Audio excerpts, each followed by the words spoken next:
हाय दोस्तों, सभी बच्चों का गुड मॉर्निंग। हमारे इस चैनल में जितने भी बच्चे जुड़े हैं सभी बच्चों का हार्दिक स्वागत अभिनंदन है। हमारे इस चैनल में सभी बच्चों का आशा करते हैं सभी बच्चों के लिए आप लोग जहाँ भी होंगे खुश होंगे, अच्छे होंगे। और आज हम आप लोगों के लिए लेकर के आए हैं कक्षा 12 की फिजिक्स फर्स्ट लेसन। कुछ हमने इसमें आपको करवाया भी है और उसमें से बचे हुए जो भी हेडलाइन हैं उनके बारे में आज हम बात करेंगे। तो इससे पहले आगे बढ़े हम, यदि आप हमारे इस चैनल में यदि आप नए हैं तो सबसे पहले हमारे इस चैनल को लाइक कर दीजिए और सब्सक्राइब कर लीजिए और ज़्यादा से ज़्यादा बच्चों को जोड़ दीजिए। तो चलिए शुरुआत करते हैं आज हम उस पहले हेडिंग की जो आपके पेपर के लिए बेहद ख़ास है और आपके पेपर में बार बार पूछे जाते हैं।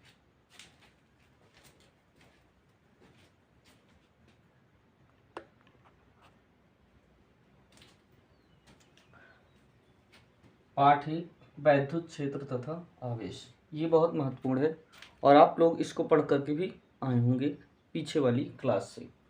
तो वैद्युत क्षेत्र तथा वैद्युत आवेश, तो वैद्युत क्षेत्र के बारे में आपको हमने पीछे बताया है। आज हम बताते हैं वैद्युत आवेश क्या होता है। सबसे पहले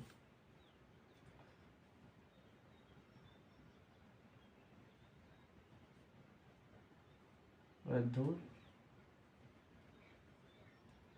आवेश,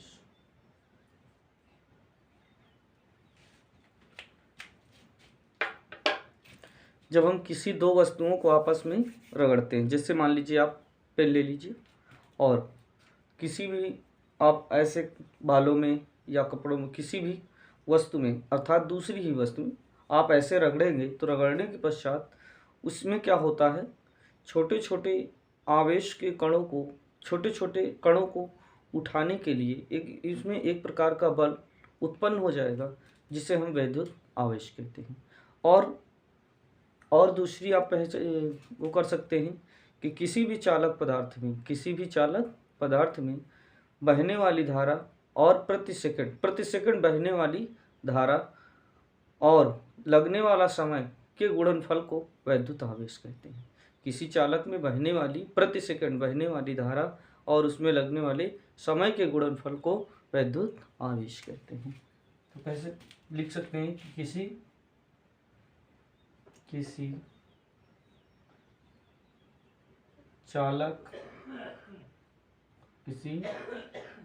चालक में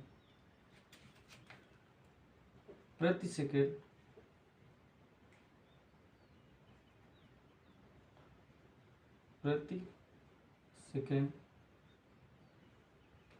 बहने वाली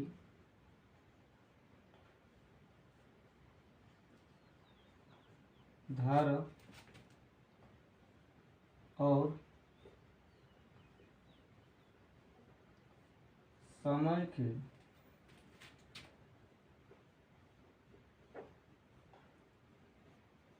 गुणनफल को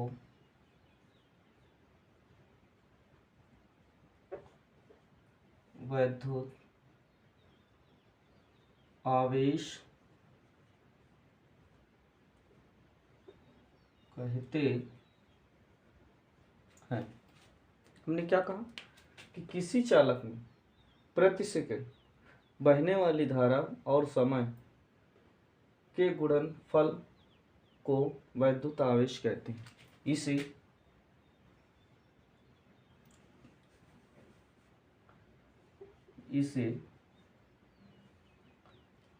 Q से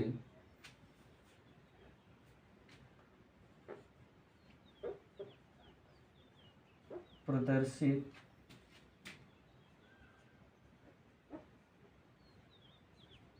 करते हैं।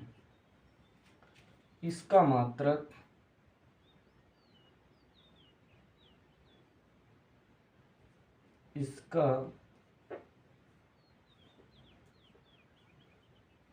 मात्रक कूलम होता है। ये रही इसकी परिभाषा क्या है और सूत्र भी लिख सकते हैं, अर्थात अर्थात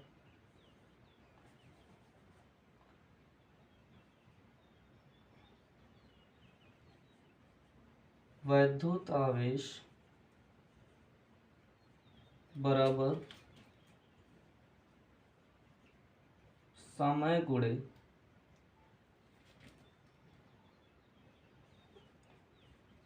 धारा। आवेश को Q से डिनोट करेंगे तो समय को T से और धारा को I से, या Q बराबर आप IT भी कह सकते हैं। तो ये रहा आपका वैद्युत आवेश।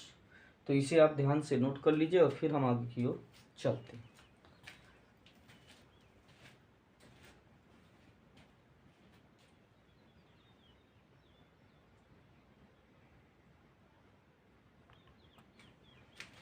हाँ बच्चों, यदि हम वैद्युत आवेश के मात्रक की बात करें, वैद्युत आवेश के क्या मात्रक की बात करें, तो वैद्युत आवेश का जो मात्रक होता है, तो पहले हम लिखेंगे सूत्र Q बराबर I गुणे T, I गुणे T। तो फिर लिखेंगे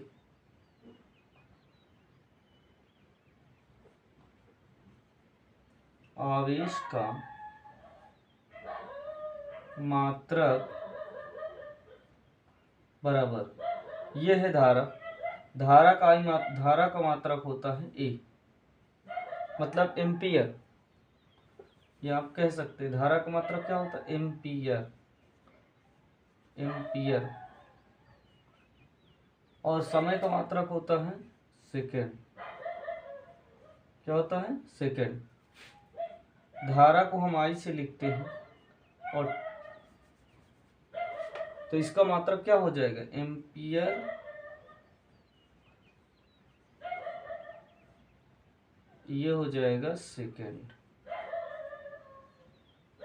क्या हो जाएगा, एम्पियर सेकेंड, या हम इसे कूलाम भी कह सकते हैं।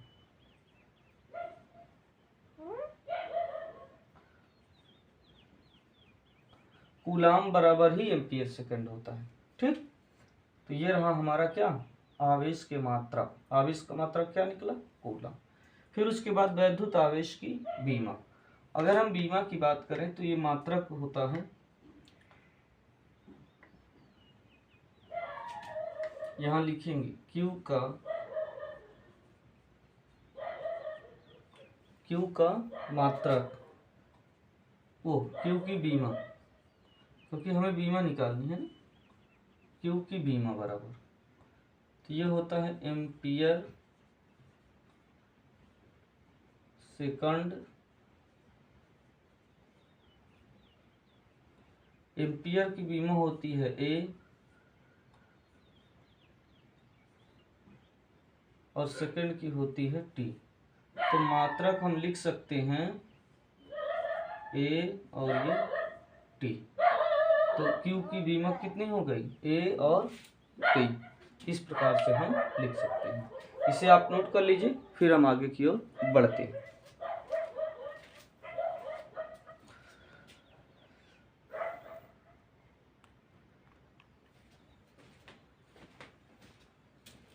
अगली हेडिंग है वैद्युत आवेश संरक्षण का नियम।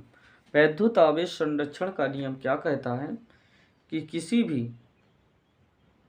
वैद्युत आवेश को ना तो नष्ट किया जा सकता है और ना तो उत्पन्न किया जा सकता है, बल्कि एक रूप से दूसरे रूप में केवल परिवर्तित किया जा सकता है।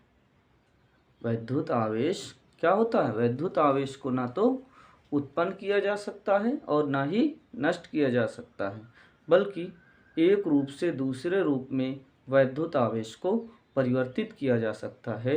यही क्रिया हमारी वैद्युत संरक्षण नियम कहलाती है। यहाँ लिखेंगे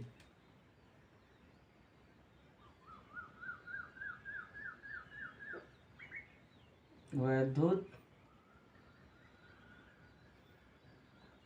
संरक्षण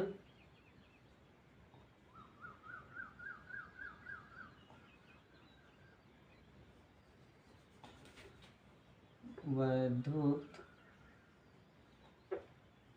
संरक्षण नियम के अनुसार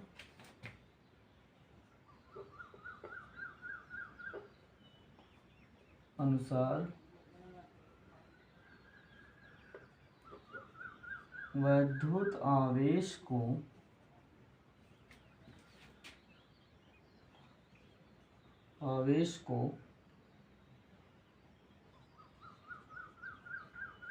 ना तो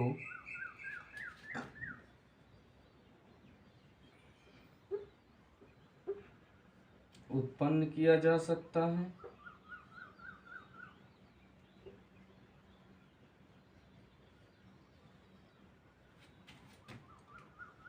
और ना तो नष्ट किया जा सकता है।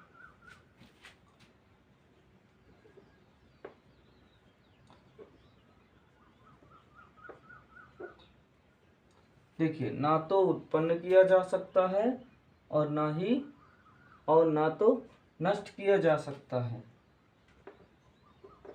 बल्कि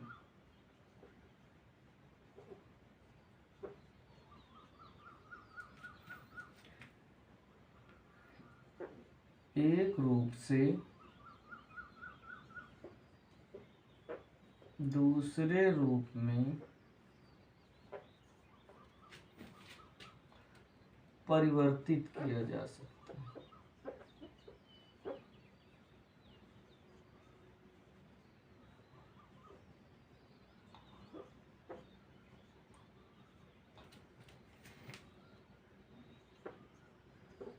इसे ही वैद्युत संरक्षण नियम कहते हैं।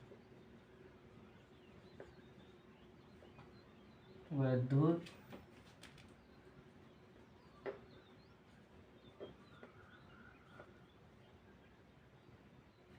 संरक्षण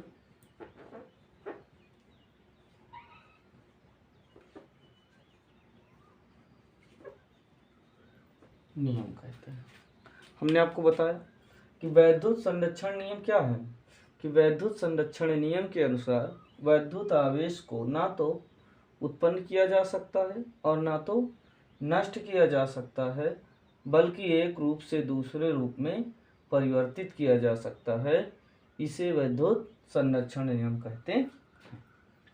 तो ये रहा आपकी वैद्युत संरक्षण हेडिंग, इसे नोट कर लीजिए और इसको जो है लिख लीजिए। आगे बढ़ते हैं। फिर अगर आप चैनल में हमारे नए हैं तो आप सबसे पहले लाइक और सब्सक्राइब कर दीजिए, इससे आप लोगों को इसी तरीके से वीडियो मिलते रहे।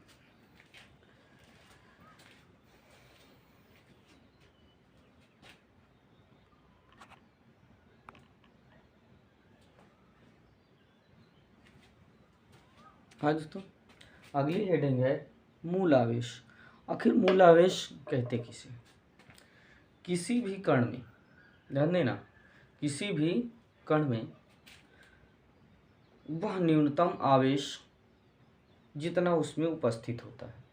किसी भी कण में वह न्यूनतम आवेश जितना उस कण में उपस्थित होता है, उस कण का वही न्यूनतम आवेश उस कण का मूल आवेश कहलाता है।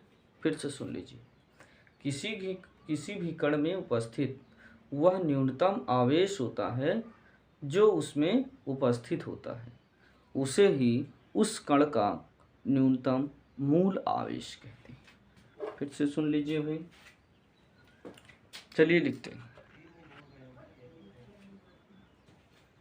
दोस्तों, मूल आवेश की यदि हम परिभाषा की बात करें तो होती है कि किसी भी आवेशित कण पर जितना न्यूनतम आवेश रह सकता है, किसी भी आवेशित कण पर जितना आवेश रह सकता है, उसे उस कण का मूल आवेश कहते हैं। इसे ई से प्रदर्शित करते हैं। ई बराबर 1.6, ये 2 बार नहीं, एक बार ही है। ई बराबर 1.6 × 10⁻⁻19 कूलम। यही होता है मूल आवेश किसी भी कण पर। जितना उसका मान होता है वो होता है ई बराबर 1.6 × 10⁻⁻19। ये होता है मूल कण का मान। तो इसे नोट कर लीजिए और फिर हम आगे की ओर बढ़ते हैं।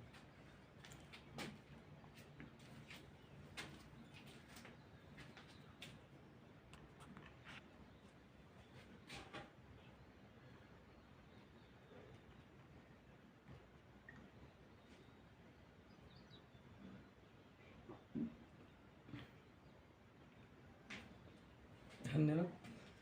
इस नियम के अनुसार दो स्थिर बिंदु आवेशों के बीच लगने वाला वैद्युत जो बल होता है, वैद्युत बल जो होता है, उनके बीच की दूरी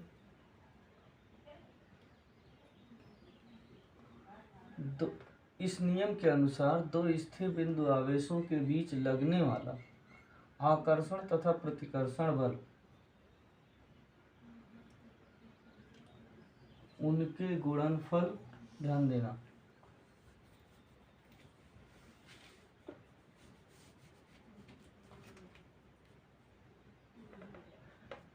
उन आवेशों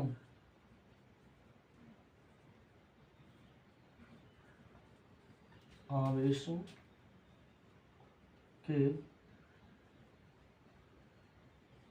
गुणनफल व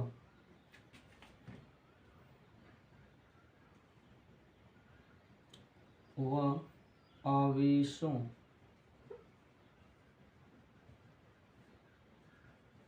के बीच की दूरी के वर्ग के व्युत्क्रमानुपाती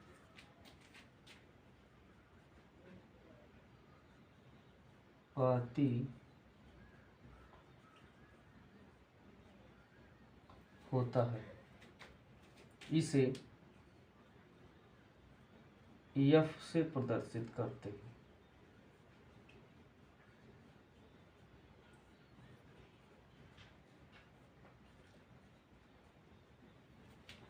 अर्थात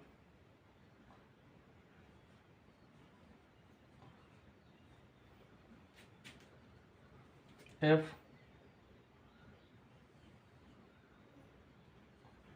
Q1 Q2 बटे R स्क्वायर। अनुक्रमानुपात व्युत्क्रमानुपाती का चिन्ह हटाएंगे तो ये हो जाएगा F बराबर 1/4 पाई एप्सिलॉन Q1 Q2 बटे R स्क्वायर। ये होता है आपका कूलाम का नियम। कूलाम का क्या होता है? ये नियम यहाँ लिख लीजिएगा।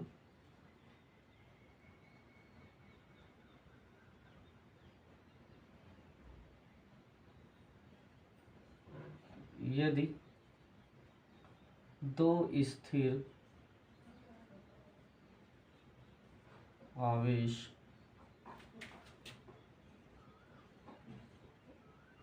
क्रमशः Q1 व Q2, ये माना यदि दो स्थिर आवेश क्रमशः Q1 व Q2 हैं, अर्थात F अनुक्रमानुपाती, इसको हटा दीजिए, F अनुक्रमानुपाती Q1 Q2 बटे R स्क्वायर, या F बराबर 1/4 पाई एप्सिलॉन Q1 Q2 बटे R स्क्वायर। इस प्रकार से आप लिख सकते हैं। तो इसे नोट कर लीजिए, ये आपके पेपर के लिए बहुत ही खास है। इसे नोट करिए।